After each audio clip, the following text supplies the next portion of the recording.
Hey Andrey. So, who you are and what do you do? Yeah, I'm always telling people that I'm a developer, and I do write code, a lot of code, but in fact I do a lot of other things as well. I'm a trainer. I train developers. I also do consulting. I help companies to organize things and to optimize things. And also I'm a CTO, actually helping one big company to grow into a technological company. So, you're in the consulting. Yeah. Why consulting? A lot of people hate consulting. Actually, it's because it's interesting. Because if you work for one employer, you only see that world. But if you're working as a consultant, you have a chance to see different options, different positions, different situations, and that gives you a lot of experience, much faster than if you are working in a single company.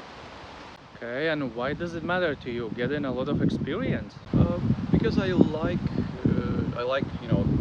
helping people first of all, and I like solving problems. And quite often, if I work only for a single project or a single client, I usually become bored quite soon. So I need to find new challenges.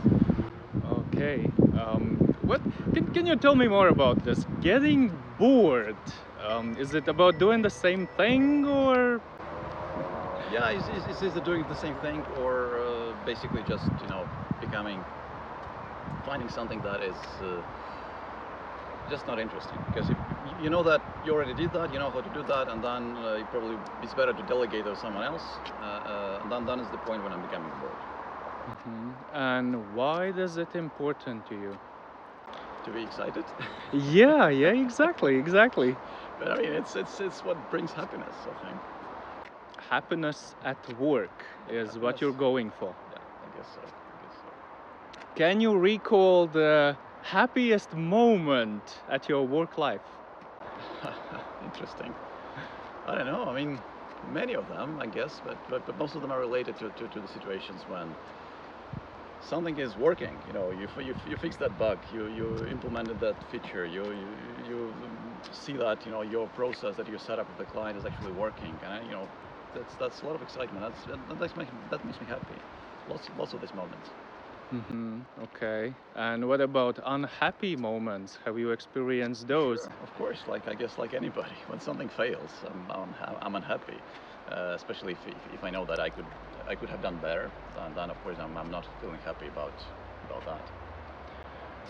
Happens, of course. And how do you deal with that? What do you do? Well, I'm trying to understand why it went wrong, what could be done, and whether at all I can do anything about that. Because sometimes failures are just, they happen because they happened, and there's no solution to them. And then I have to find, I had to change my mind to still thinking about the problem and still thinking like about the future. But yeah, I don't know. There's no specific recipe for dealing with failure, but trying to be objective about things and. How do you talk about your failures with the real customer? Yeah, I'm being honest. I mean, actually, I think that's why customers coming back to me, because they know that I'm not lying. I'm saying the things as they are, and I mean, yeah, I mean, I learned that quite early in my life, that telling truth is actually quite profitable. What would be one thing you would suggest to people who are not in consulting?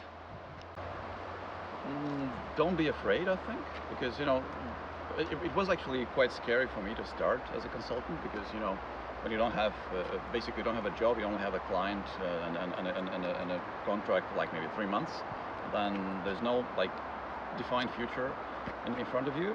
That may seem scary, but just don't be scared. It's going to be fine. If you're doing the good job, it will be fine. Well, I don't know.